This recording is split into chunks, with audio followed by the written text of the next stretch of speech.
Reserve time. Ladies and gentlemen, welcome into the Kappa Invitational. We are here with our first round in the upper bracket. It is, of course, Signature.Dota2 going up against Warriors Gaming.Unity. My name is Mott. It is very early in the morning here, guys. It is, well, actually, it's not even that early. It's like 9 a.m. here. It's a little bit later for, of course, my co-caster, Mott Pax. So I think you've witnessed a couple of the games already. How have those games gone for you today so far, Trent? Well, I just got up as a couple of them were ending here, but it sounds like Zari was having himself a, pretty full games. I guess Arcanus had a pretty insane little draft to take down first departure, and earlier on, Rave really put the stomping on the young and wild boys. Not too surprising with Jo being back, which is pretty sick. Yeah, that's awesome. And Ninja Boogie too, I suppose. Yeah.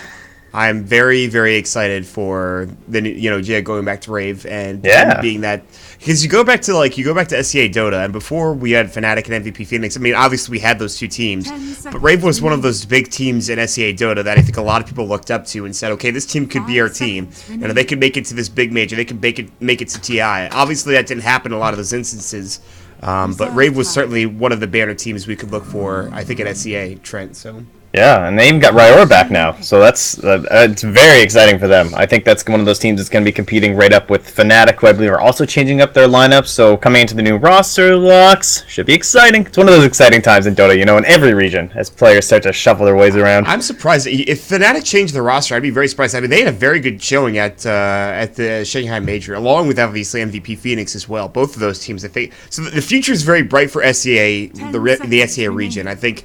Where you look at China, they're having a lot of issues. SCA Dota, I think, is only getting better. And as the region stabilizes and we get more tournaments like this, we'll be in a good position. So, anyways. So far, this is pretty SCA Dota. The only thing missing so far is the Drow, but the Nature's Prophet, the Io taken out first. Pretty common, not just in the main meta, but specifically in SCA. They really love those two heroes, kind of work their drafts all around it. And right.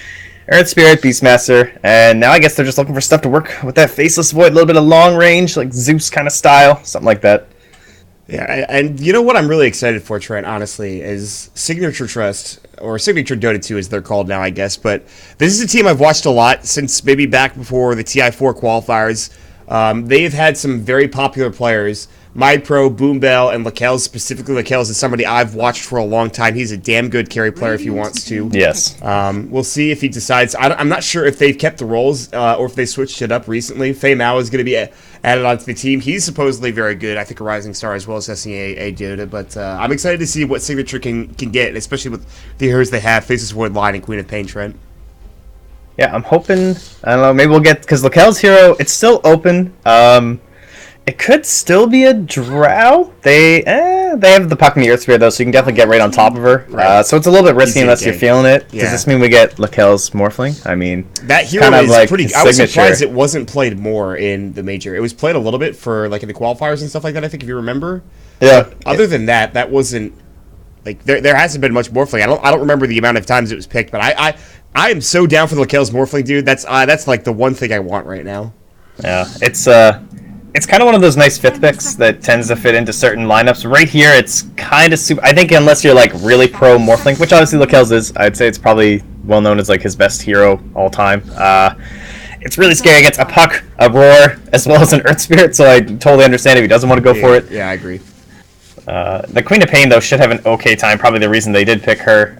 You basically have to go either Queen of Pain or Puck when you're up in that mid lane up against the Earth Spirit. It's two of the only heroes that can actually, reliably survive without them committing 3 to 4 heroes coming in. Yeah, Earth Spirit's just such a good gank machine. You rotate mid, rolling boulder in, and if you get a hit off, especially with your Orb of Venom up, you're pretty much going to die in almost any situation. But if you have that escape, like you're talking about with a Blink, with a Loser Orb, you're fine. They'll pick up the Doom next. I do want to point out, by the way, that Signature are on, I believe, a 9-game losing streak here in the past couple of weeks, so it's not going particularly well for them. All of their opponents, obviously, in SEA region, and Warriors Gaming.Unity is not a particularly well-known team, I think, even in the SEA region, so we'll see if Sig can break this losing streak here in this best of one, Trent. Alright, well, next pick for them. Oh, apparently my thing's up a little bit loud there. Classic. What's loud? Apparently my voice is much louder than yours. That's probably on me. Andrew's telling me. Alright, I'll put my microphone closer to my face, and that should deal with all of the issues. It's also a little bit early today, for me. I'm up earlier than I usually am, which I think it's not o'clock, so a lot of people are like, man, you're really lazy. You must be getting up super late in the day. That's true, but I am a little bit tired. I'm going to blame it on a little bit of fatigue here. Had a very exciting day yesterday. I was part of Dirt Mall, which was amazing. I played up against Pyrian Flax. My viewers, they got it done for me in that win, in that best of 3, dude. Oh, you won, did you? That's exciting. Yeah, it is great. You know, at the beginning, I was like, man, I don't care if I lose. I don't even know if I want to be in this tournament. And then I won. And I was like, all right, yeah, it's awesome. That's how I feel right now. Anyways, enough about me. No, never enough about you. Don't worry. Okay, dude. All right, what do we got? There's the Drow Band. I mean, with Warriors Gaming, not too surprising. Even though they have the 2 melee heroes, it's like, Puck and Venge with Drow Aura. I think we'll pass. So, understandable. And, looking for their own safe lane carry. It looks like both teams just kind of trying to find a safe lane carry, but all the fun ones are banned out. We've already lost our Sven, our Gyro, even the OD that we see get thrown down in that safe lane plenty of times. There's still the Juggernaut and the PL, typically run mid, I suppose, for the SEA region, but anytime they get their hands on it, I think they're pretty happy to. Yeah, I'm just waiting to see. I used to watch a lot of SEA Dota back when I was casting with BTS a little bit here and there, and I did a lot of SEA tournaments, and now I finally get to see them again. I think a lot of people kind of, for some reason, they don't take SEA Dota as seriously as other regions, and I can understand why. But the amount of play and just the fun stuff that happens, like there's crazy team fights. They go all. It's a lot like CIS Dota, I think. And Trey, you've watched a lot more SEA Dota than I have recently, I think for sure. So you can tell me more about the region, but I think overall it's a little bit more crazy. Oh, definitely. I mean, they really started this whole carry into the mid lane, like in terms of the 6.86 style with like PLs and Juggernauts will get banned out next. But we saw that at the major too. Like some of the top tier teams were bringing it out, not just Fnatic, and so it's kind of something that you always have to watch for, because even if you pick up one of the earlier carries, you never really know if it's going to be heading into the mid or into the safe lane. So you can you tend to get more like off lane or support bans, it seems. Not so much this game, though. They've got everybody knocked out now. Yeah. This is a pretty interesting draft from both sides for right now. I like the Doom pickup. I don't know how it combos with Void, particularly. Lions, I guess, okay. Quap's definitely okay with Void. You know, you expect to see those heroes that combo well with the Faceless Void, but Doom's not particularly one of them, I don't think. Obviously, you could Doom inside the Chronosphere, but that seems like a waste, I think. They're going to go with a Terrorblade, and I think that's a pretty good hero. Obviously, the range that you have with Metamorphosis, the amount of damage you could pump out, there's already a couple of disables for them with Chrono, with the Earth Spike and the Hex, so Terrorblade can just run at you, and they have that's pretty much the only thing they have for pushing, though, is the Terrorblade, so that's something that you have to keep in mind. But it is a good hero, and I think this is going to be Lakel's hero, I would imagine, so. Yeah, I kind of like maybe something a little bit tankier here, like the Lone Druid still in the pool. Not sure if that's something that they've played. It looks like it is something they picked up at least before for Warrior Gaming, and it was in the off lane though, so we'll see. And there's still the Spectre. Oh, that's good. Yeah, nice. Baby. Let's go. This is run at you style of Dota at its best. Yeah, that's super solid. It's pretty good up against the Doom. You know, one of the better heroes to get doomed, you would think, just because you can still get off, you know, all your attacks, your Fury swipes, assuming that he doesn't have that Aghanim Scepter. So. Right. All right, man. Who do you favor as we go into the game? You talked about the tankiness of a Terrorblade. It's not really there. He's a squishy hero right from the get-go, but I actually like this draft from Signature.Trust. What do you think? I think as long as they go aggressive on Warriors Gaming, like you need to apply some pressure on the Terrorblade. Like even if it is going to be an Ursa and Avenge and with the Earth Spirit, I think you do have the tools to do it. Like one single stun into you know, an Empower, or well, rather an Overpower, and you just start swiping away with the Ursa. Yeah. Just shut down that Terrorblade. And then it kind of comes down to, like, is Doom really going to be rotating over to help? I don't think so. Lion, not the best support early on until he gets a couple levels in him. So as long as they can apply the pressure and they don't get complacent and farm on their own side, I think WG have the advantage here. But Signature.Trust definitely the more favored team. Yeah, for sure. Even though they've lost 9 games in a row, I definitely think Signature.Trust are the ones that are going to be favored heavily here. I'm not sure by what percentage or what odds, but I feel like they are going to have a good shot here in this best of one. Obviously, it is the upper bracket, so if the loser, whoever loses, they'll go down into another best of one. So they're not completely out yet. If the winner gets past this particular round, it is all best of 3s from here on out. So being in the upper bracket, obviously very important here in this particular tournament in the Kappa Invitational. Once again, welcome in, guys. My name is Mott. With me today is Mott Pax. So the Mott brothers here, the Mott duo ready to go for your entertainment in the morning. It is Warriors Gaming Unity versus Sig.Trust or Signature.Dota2. And I don't know. This is going to shape up to, I think, be a pretty good game. It'll come down to, I think, the Ursa getting off to a fast start. There's a lot of early game pressure from Warriors Gaming. Obviously, getting off at an early Blink Dagger for Puck is very, very important for them. But if they get that, they can start pressuring not only heroes, but towers as well with the pushing potential of a Beastmaster Trent. Yeah, with the way they're set up now, it looks like they're just going to try and farm up probably the earliest Blink that they can. Just grab the Morbid Mask, head into the Roshan pit, get up towards your Blink Dagger. And I don't really know what kind of kill potential they're going to have between just an Earth Spirit and a Beastmaster. So perhaps if they rotate the Venge up for something, they can get some stuff done. But no offlane camps will be blocked out here, which is a pretty big deal because it means the Faceless Void can hang around, leech from the tower, and so can the Beastmaster. So both offlaners looking okay. Yeah, and the thing is about Void, he's just so damn hard to kill. I think you have to have multiple disables to actually, stop him from just backtracking all of that damage. And they have Ursa right now with the Avenge. The Venge stun will go, and then he'll just time walk and just avoid all of that damage. So it's unless they get that rotation from the Earth Spirit, Afu, and they get off a stun after they don't stack their stuns, then they can maybe put some actual damage on him. But killing him is completely different, and getting a silence I think might be the most important thing from the Earth Spirit as well. So we'll see how the offlane goes for Boombell down in the bottom lane. Yeah, it's one of those reasons that Ursa has made the comeback. I think it initially started just because the Enchantress was kind of the first thing when people were like, yo, we can just kind of burst her down, like deal with the attack speed that way by going for the Ursa, but he's really good and very solid up against the Faceless Void. It just takes a little bit of control. You'll tend to see... Oh my lord, his Fame Out. Really? He missed the Rolling Boulder. It was so close. He had his Orb of Venom. If he got a hit off, he actually could have still killed him, but Fame Out juking pretty well and is actually able to get out of a bad spot. If they hit that Rolling Boulder, that's easy First Blood. He was taking a lot of right-click damage from Wen, so that was way, way worse than it should have been, I think. Yeah, and starting to zone him out is really important, because it just means you can apply the pressure onto the kills.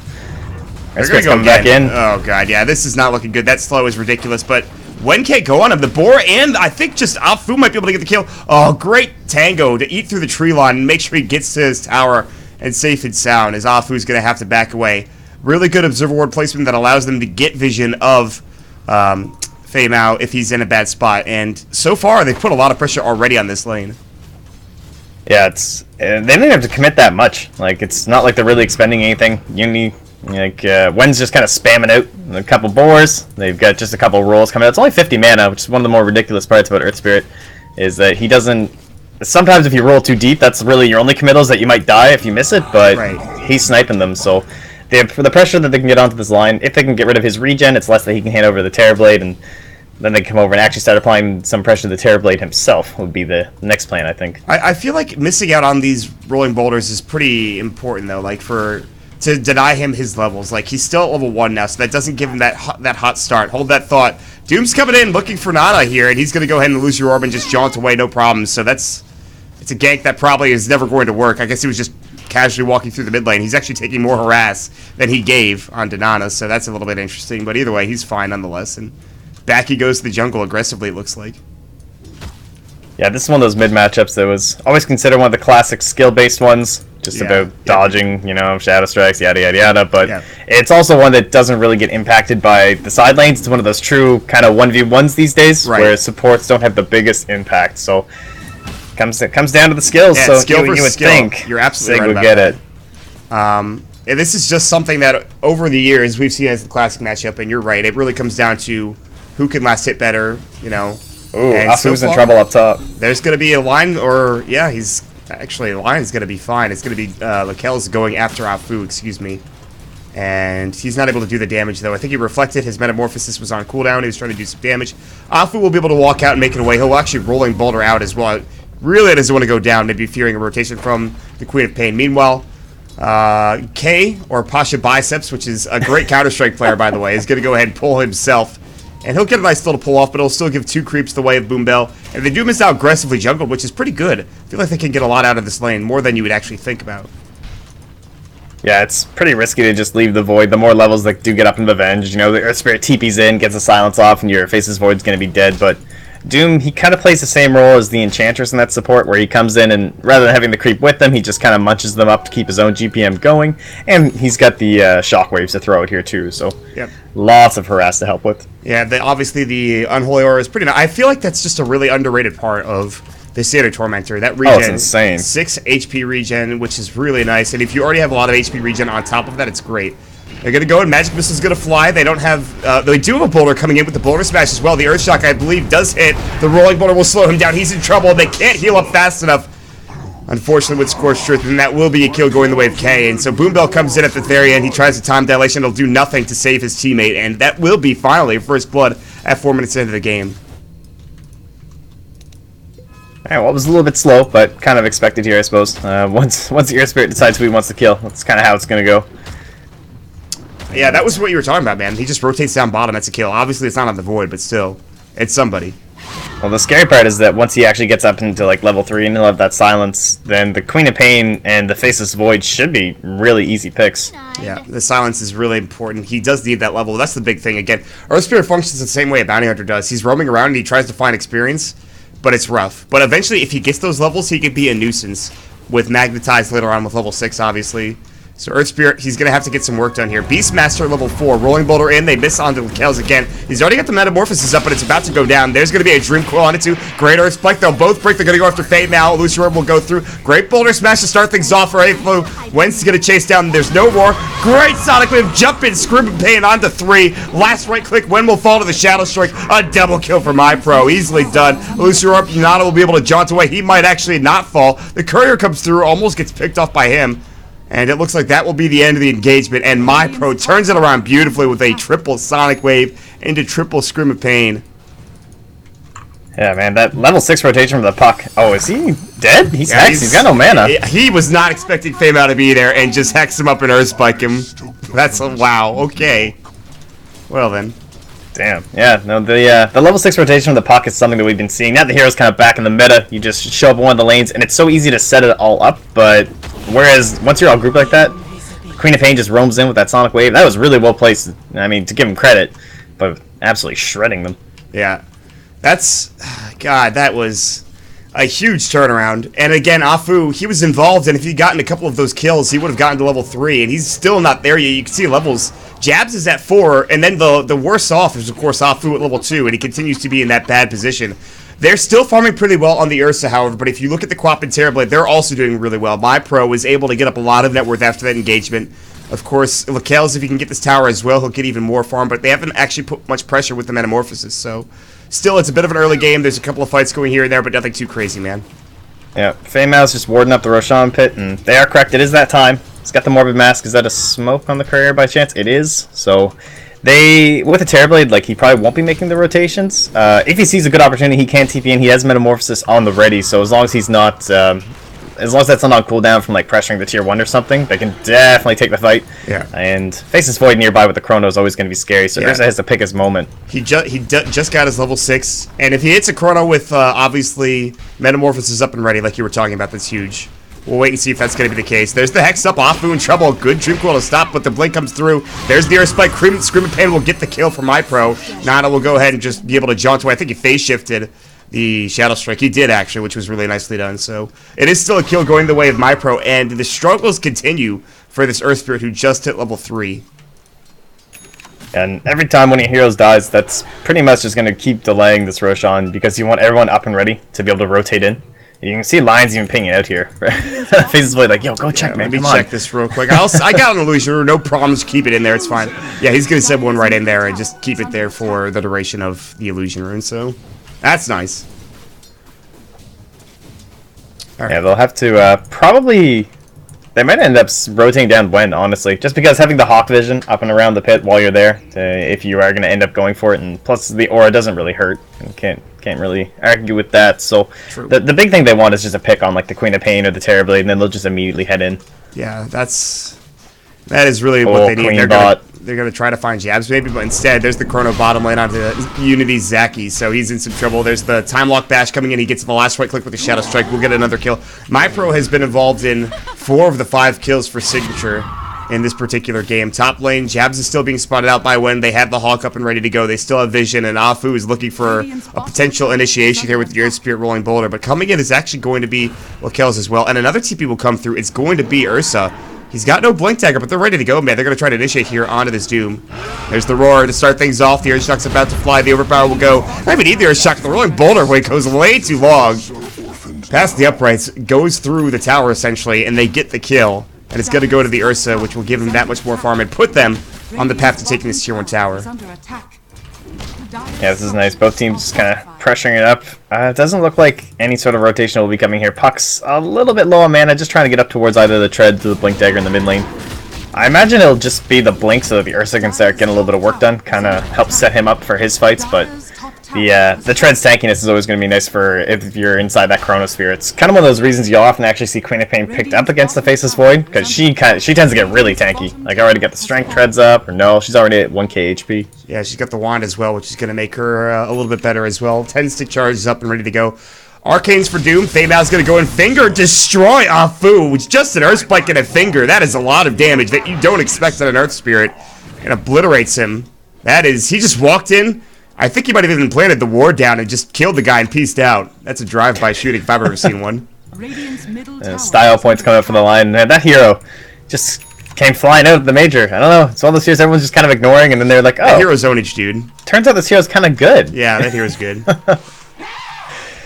Well, that tower going down. Not good news here for Warriors. Means the Roshan's going to be a little bit harder to control, and it's always your big thing for the Ursa. You really do need it, because getting up into that Blink Dagger, without it, he's just kind of a wandering little bear, and he's going to have to rely on the Earth Spirit and the Puck to set everything up for him. Can't get any sort of solo picks, which is one of those ways he kind of fuels himself into the mid-game, and the only way they're going to end up hunting down and killing this Terrorblade. They're going to find mid. Got a wrap here. They're looking for a Doom, I believe, but it's going to be harder. They don't have any Blink Initiation. They have the orb's gone. Yeah, he doesn't have that, but he's already back. He knows something's going on here. They're picking it out. They've said, listen, we see Jabs, we see Boobell off the map. They're all missing. They're probably in our jungle, and Afu, knowing this, will TP in, and maybe they can try to contest something here. A fight may break out at the very least. Alright, well, they're going to need a nice little chrono here if they do end up happening to engage, but it looks like they're just kind of happy to keep splitting. One's getting quite a bit up in the top lane. Gotta get towards that Necro book. Boombell's like, I want to get this chrono off. Just kidding, I'm being poisoned by a boar. That's 40% movement speed reduction. So yeah, no, you're not getting anywhere close to the Beastmaster. Good try though. So they're gonna smoke mid. Yeah. Probably get a pick, then head to Roche, or they could just head to it immediately. This is interesting. Well, they did just get those TP rotations top, so this is probably the best time to go, knowing that the Queen of Pain won't be able to head in the bottom. She needs to hightail it out of there. And they also have the Boar, or rather the Hawk, which is really good.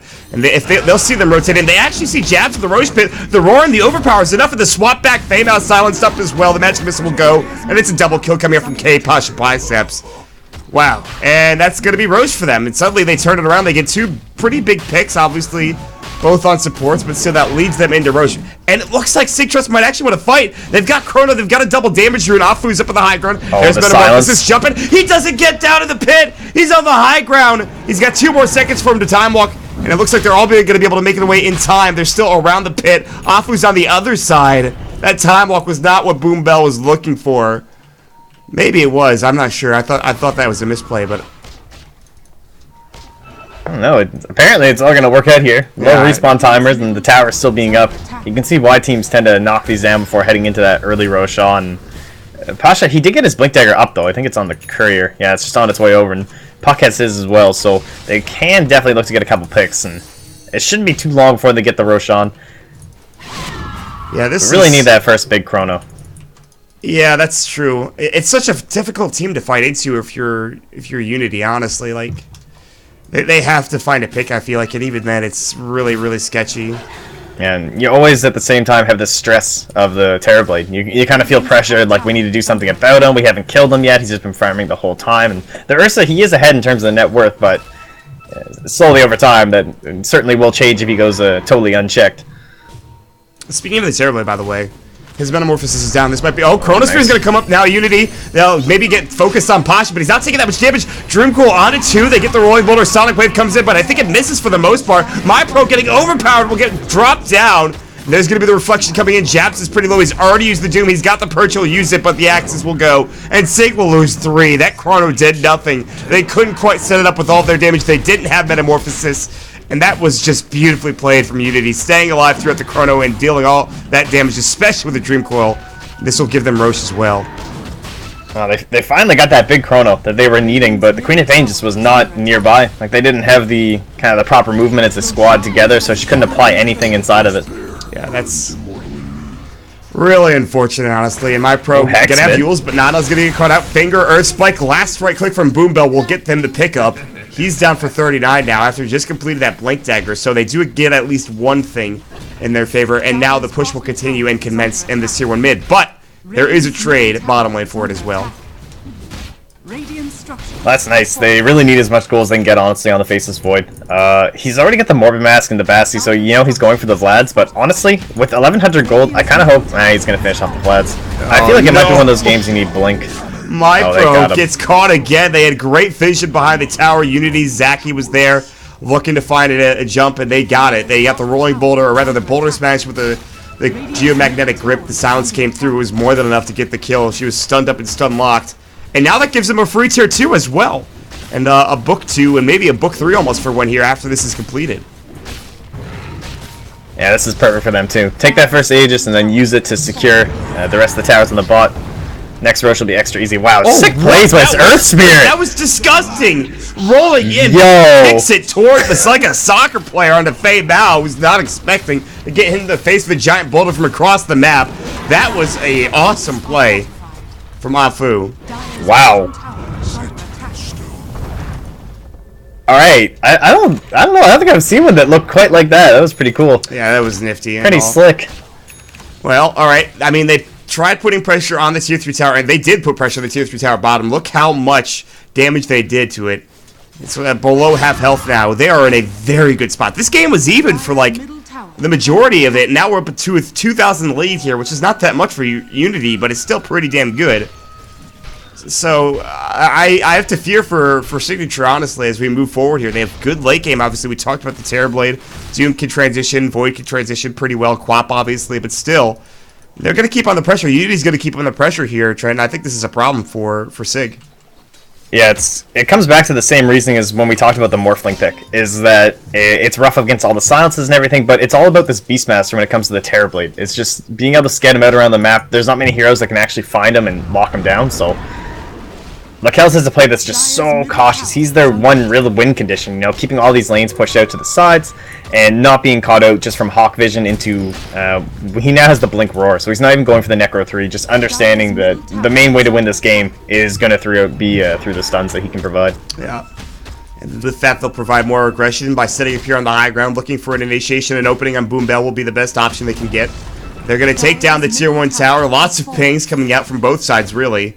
And Lakel's, he plays that 4 Protect 1 style of Dota so much, he needs that farm, and when he gets it, he can carry the game, but right now the pressure is mounting as Ursa continues to push in. He's got the Aegis still, he's working on his Aghanim Scepter, which is absolutely outstanding against most of the abilities here in this game. Well, there's not even that much lockdown, really. It's just against, I think, the Earth Spike, I believe. That's about it, though.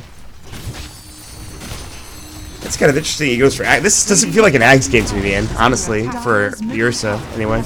Yeah, I don't know. It's just kind of the build that we've been seeing quite a bit. It tends to be the Mask of Madness as well, though, just because of how how much I guess defensive capabilities you get with the extra enrages you're provided with the lower cooldown. But it's I don't know. It seems to be pretty popular with the Ursa players. But you're right. It is more often seen with things like like against the a more stun-heavy lineup, I suppose, when you don't have a Chronosphere and a Doom. Not really going to help you in those cases. I mean, it does. First of all, it doesn't stop you from, like, if you're hexed, you're staying hexed.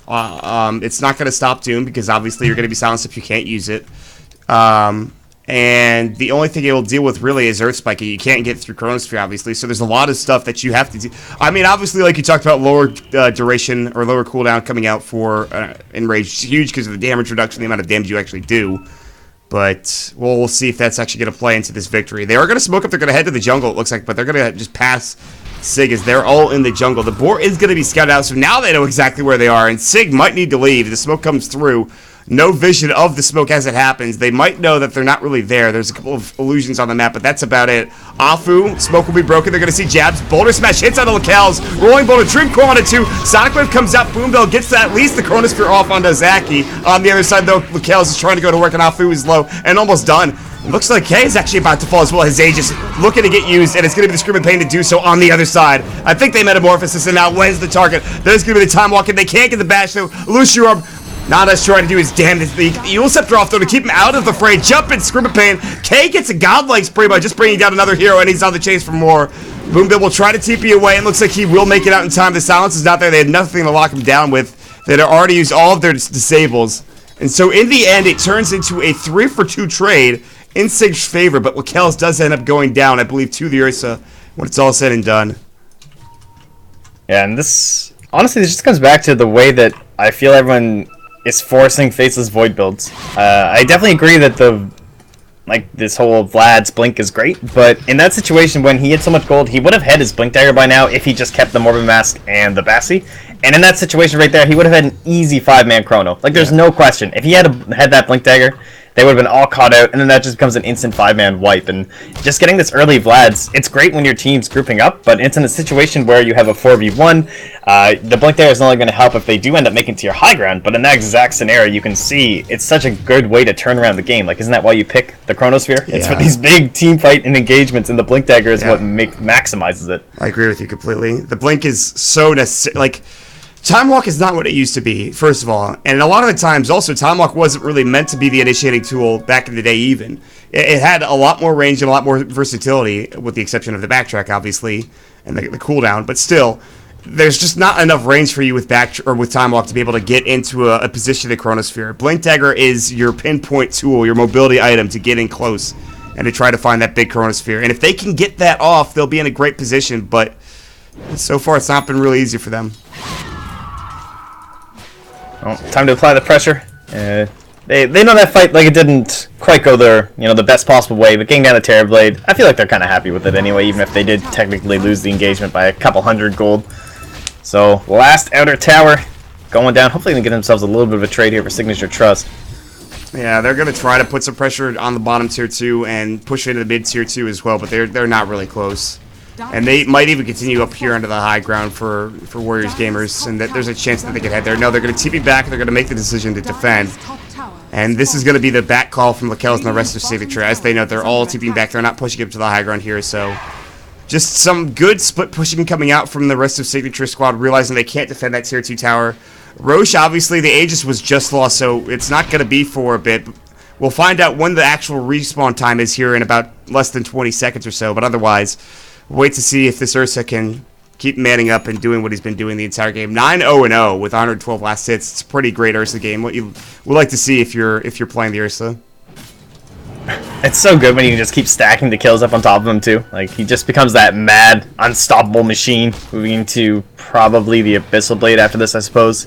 Help deal with the Faceless Void, or even just the solo pickoffs onto the Queen of Pain, or the Terrorblade being the dream. And, well, Queen of Pain, she's also going to get an Aghanim Scepter of her own, though. Kind of match up with that Ursa and the Dream Chronosphere. It's still real there. Now that Blink Dagger is finally out. They've got it. A lot of pressure on Boombell. Yeah, I mean, it comes down to them fighting maybe around the Roche Pit, getting off that big Chronosphere, and if they can do that, then they can win the game, especially if they catch the Ursa. I think that's the most important thing also. They have a lot of damage if they can get that Chronosphere off. And we might see a fight around Roche that will include a Chronosphere. Hawk will continue to scout it out. It's up in probably about a minute or so. And so there will be a smoke, and Boombell and the rest of the squad are going to try to find a pick-off before Roche is up and ready to go. Afu baiting out maybe and just trying to sit behind this boar as well as Hawk and take down a ward, as they have the Necro 3 up as well, which gives them that true sight, which is pretty important. But we've got some high ping here, Trent, so we're going to give a pause real quick for the players. Oh, we got all right, well, we're good. All right, that's it, man. Good. Let's go back into it then. And one of the things that's kind of missing for sig.trust is they don't really have that vision hero. I mean, obviously they have the Beastmaster on, WG, which is like the prime one, but you'll notice a lot of teams still trying to opt for some hero that can provide that for you. It used to be one of those things that you kind of, like, Dazzle was huge for it, Slider was big for it. We had a really, solid patch that involved a lot of vision. I guess that would have been, was that point 4? or 5. I don't know. Whenever Slide Out, yeah, that was 0.4. Slide Out, Dazzle, before all those nerfs, the Ember Spirit, even they nerfed the Fire Remnant Vision. A lot of that was super important for controlling things like the Roshan. And typically on the Dire side, you almost always do see that kind of vision added in to make sure, because you're so capable of defending it, even without towers. It's just so much closer to the rest of your side of the map to ensure that you're going to be able to contest it. But they really don't have that. They don't have any way to know exactly when they're going to go in. They actually sent the courier over to scout. That's the point they're at. Hit by boar. It got hit by the boar twice and almost died. It's sitting on 48 HP. It was slowed. It barely got over the Roche pit in time to actually live. That courier could have died. Roche is back up, by the way. Neither teams have had vision. Loser up on the MyPro, but they're not going to go for a jump in silence. Famal will stay around him as well. Famal is not having a great game. I mean, he's 1-4-4. He's got 769 HP. He's the 6th position, if you will, for Sig. And he has Tranquil Boots and a Wand, and that's it. He has no real items, and that's kind of to be expected when you have a 4-position Doom on your team. Yeah, the greed, you know. Some people can pull it off pretty damn well. This, I don't know. Some people, like, I feel like you really need to prioritize that blink on the line, though. It's just so crucial for the hero. He really doesn't offer a lot. He's just so damn squishy. He does not have the best strength gain in the game. And it's 769 at 25 minutes. Like, he just gets blown up. If anyone looks at him, it's the dream of a puck, honestly. Like, usually you're kind of hating on these lines, but if you just blink silence, even has the Dagon to ensure it. I mean, if you get a blink, Earth Spike, Hex, and Finger off, and your job is done, you can die happy. You contributed something to a team fight, but that's not usually going to happen in these situations unless there's somebody vastly out of position for Warrior Gamers. And, well, on top of that, they've picked up a Basher, so in case there wasn't, a hero that's squishy enough, he's already now going to get bashed up on top of that, so good luck staying alive there with a Basher picked up for the Ursa. This is Gem 2, up on the Earth Spirit. It's time to just kind of squeeze in the map. Obviously what you're looking to do up against Lakel's, but he's just so good at this. It really is the thing he's done the most. Like you said, he's very used to being this 4 protected 1, be it any mage, be it Morphling, going around the map, making the most he can, and surprisingly as well, the Queen of Pain. MyPro is just doing great.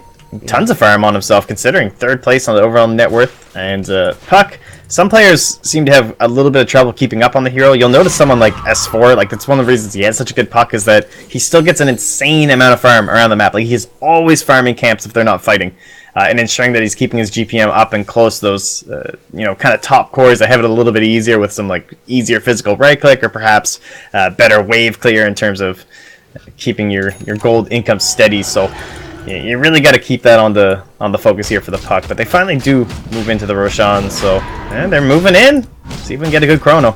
Yeah, they've got vision. They're going to jump in blink, looking for the chrono. They'll find it on a Pasha, as well as, of course, when Sonic Wave goes only on to 1 hour. Nana gets doomed up. Earth Spike, he's going to fall immediately. BKB's going to get popped, and now Lakel's will go to town. Zaki in trouble. The Axis will fly. The Enrage will go. They haven't taken Roshan, and now Pasha is in trouble. Time Lock Bash comes out. He's going to enrage. Now gets purged up as well. There's the Sonic, or rather the Finger of Death. And it's a double kill for MyPro. Great plays coming out from sig.Trust. They get the job done. They'll take Roche. They get a godlike spree for MyPro. That's going to give him his next item as well. What an insane fight coming out, and a great Doom from Jabs. How do you hex and kill a Puck without a blink there as a lion? I don't know what you were doing, Famal. I don't know if that was on the Puck. If that was on you, but you're a god, man. The Puck was you orbed in, and then he's like, oh yeah, I'll take a Earth Spike Hex and just Doom this guy. That's fine. Easy. No problem there. That's brutal. That can't happen. Like, that's your second best hero. Okay, Afu. That's a good try, but no, that's not going to work out for you. Kels will get the Aegis. And one swift move. Yeah, where does this net worth graph lie? 3,000 from the rating team down to 1,000 and perhaps more for the Dire team. And that's it, man. I thought with the vision advantage, I thought with how farmed the Ursa was getting the Aghanim Scepter, they would be in a good spot, but they picked up that BKB for Lakel's, and they're like, oh, we have no way to deal with this guy now, unless our Ursa can get on top of him. But that did not happen. This is such a tough spot to be in, also. It's not easy. And it's crazy. Like, you had so much vision, as you said, all around the map. You're starting to push in all these lanes. Lakel's, he's been doing a great job of keeping it pushed out, but you would think that with the total map control they had, you would have been able to farm quite a bit more, you know? Keep this map pressure up, and they only managed to amount to 4K, kind of stayed steady for a long while, and that's with the tower advantage that they already have, and now the game just totally flips on its head. That's you have to commit factor, so much to try and kill Lakel's now with that Aegis. It's the Lakel's factor. You get farm in the early game, and you're swap, jabs, magic missile, roar comes out, Necro 3, dear lord, they burst him down with just about every freaking item and ability that they had available to them. They dig into them at the end to finish him off. They'll actually send the Necro 3 up.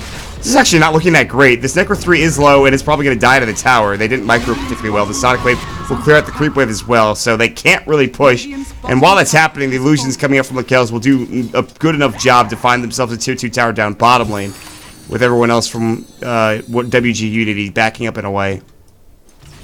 Yeah, the great thing about this Agnum Scepter being up on the Community Pain obviously is the lower cooldown for the high ground defense, and now they really need it up on Boombill. And he's at the 3800, so I can only assume that's the item he's going to go for. Definitely the thing that you're going to want if there's any risk. Oh, wow, that is BKB. Unusual.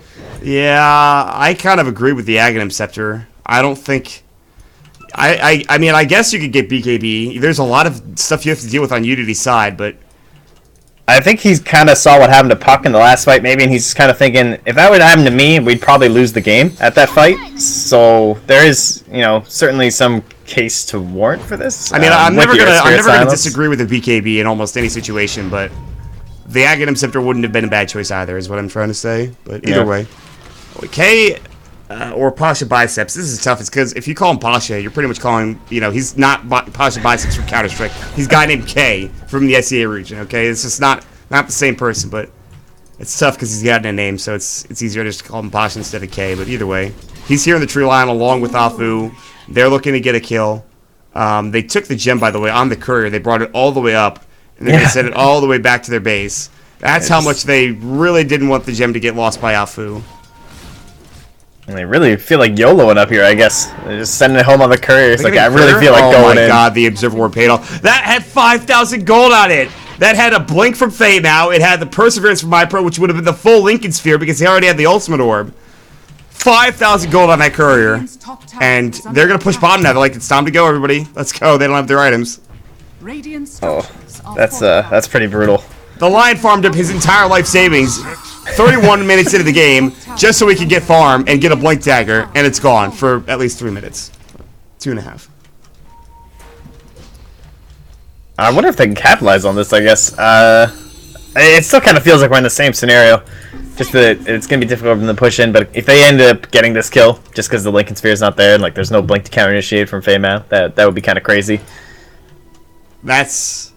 I don't think they're going to want to fight until they have those items.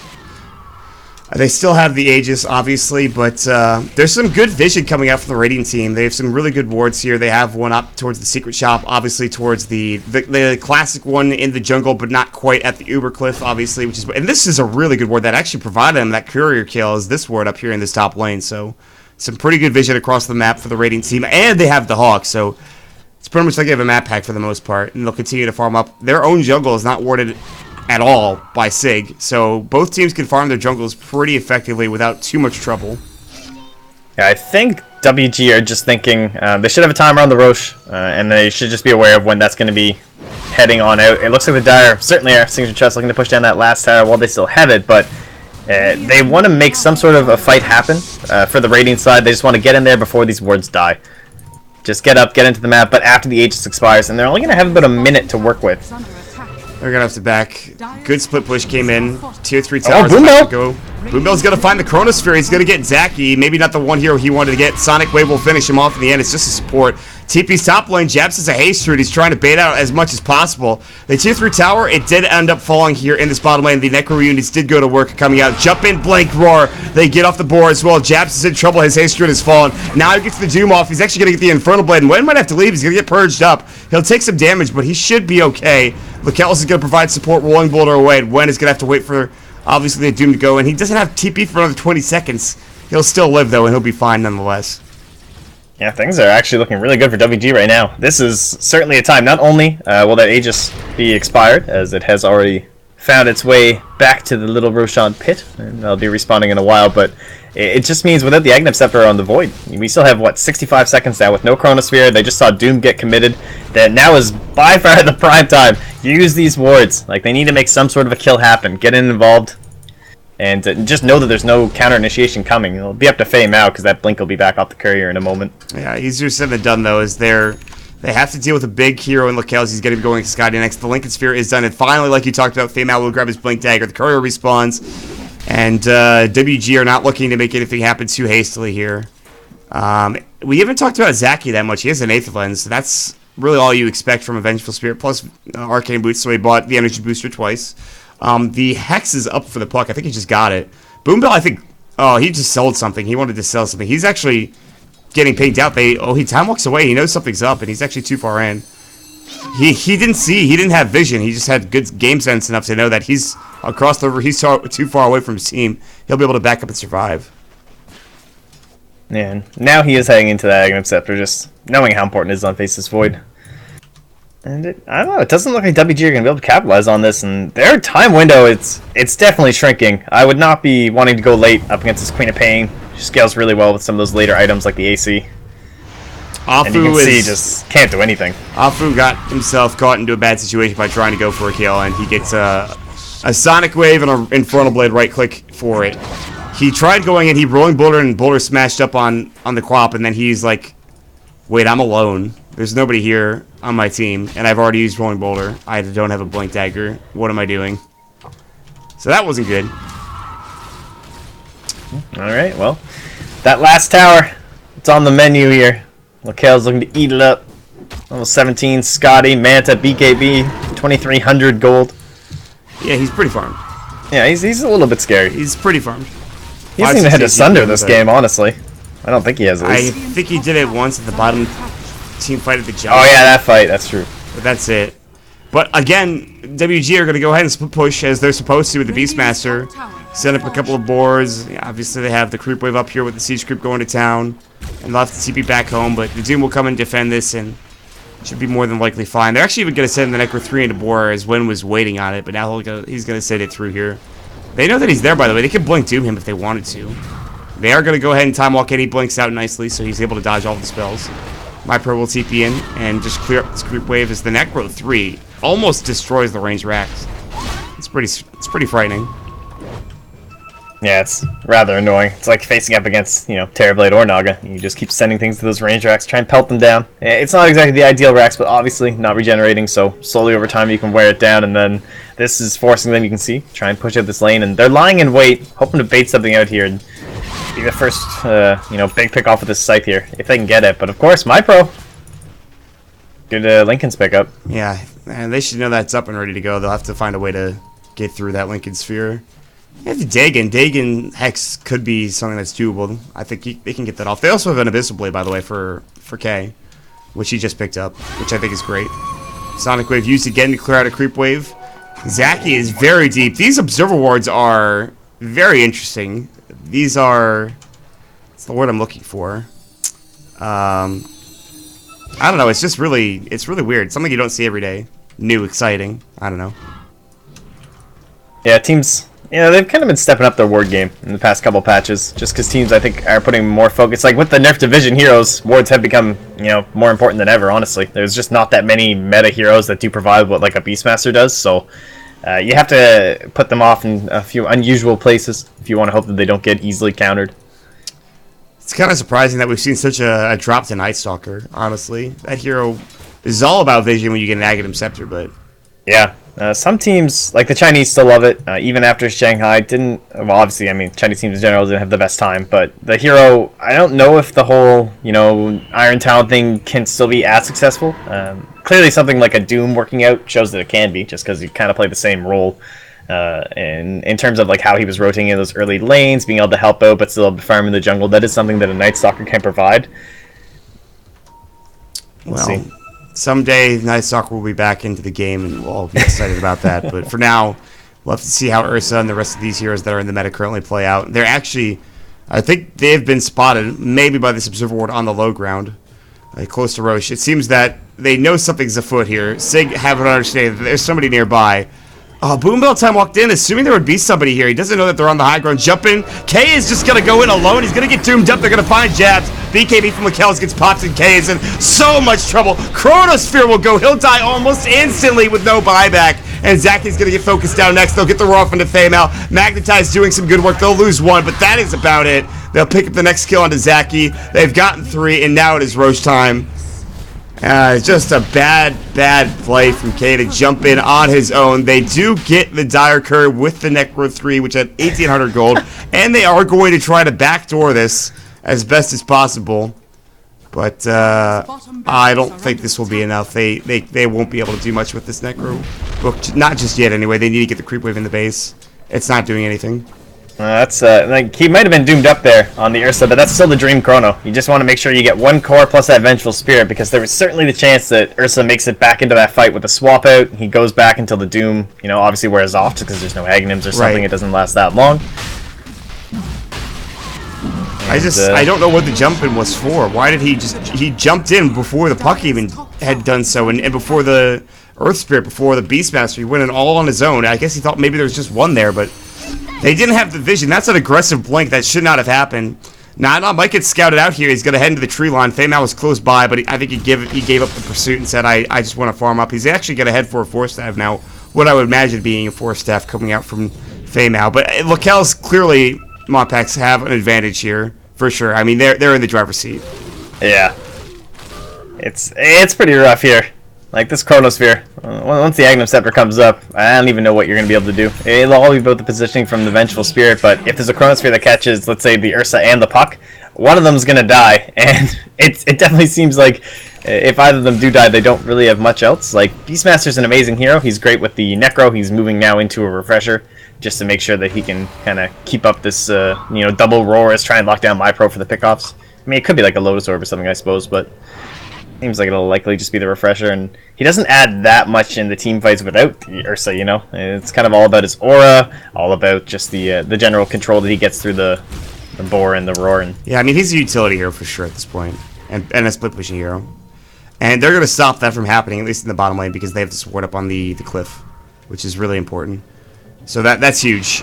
Getting that vision is very important.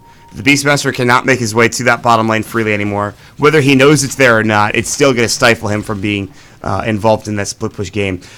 Well, Lakells has done it. He's gone for Lincoln Sphere. He's got a BKB Lincoln Sphere and a Scotty. So he has a lot of defensive items. He still has room for bots and another pickup, which might be Butterfly, I'd imagine. Or something along those lines. But that's about it, really.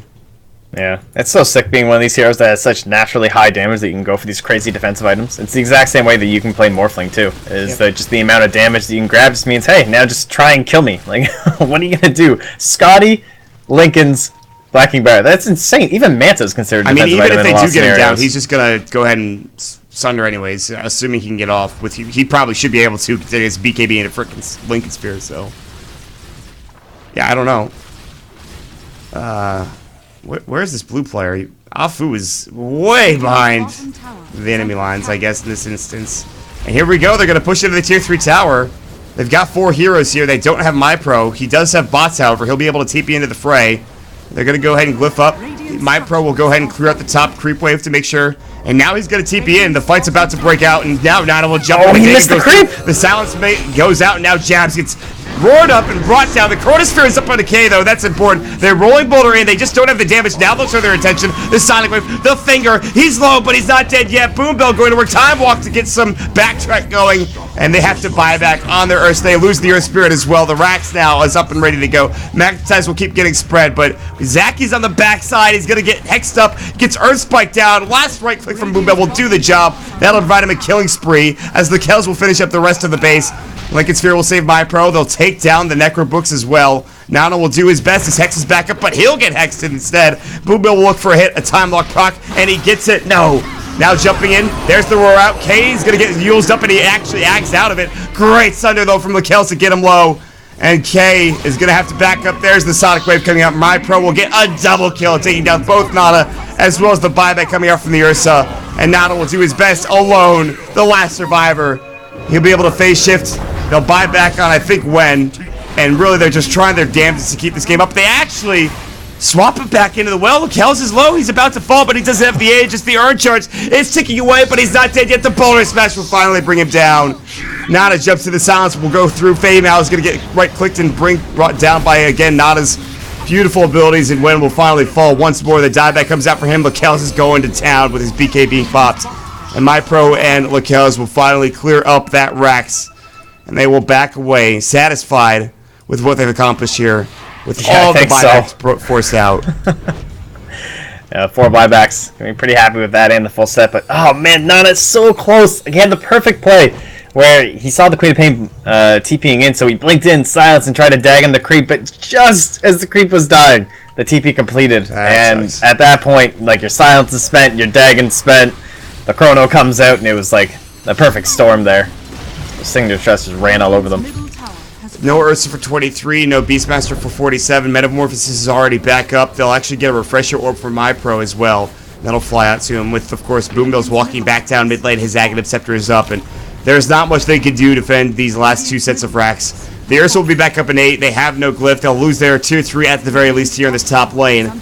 But, they're going to jump in. They're going to blow up an illusion. Not the one he wanted. The silence comes out. He'll pop the BKB. Now this is Dream Coil coming out. It is the Aghanim Scepter. It'll go through. Chronosphere whips wildly. That's not what he wanted at all. Jabs will get brought down. K-Pasha gets doomed up again.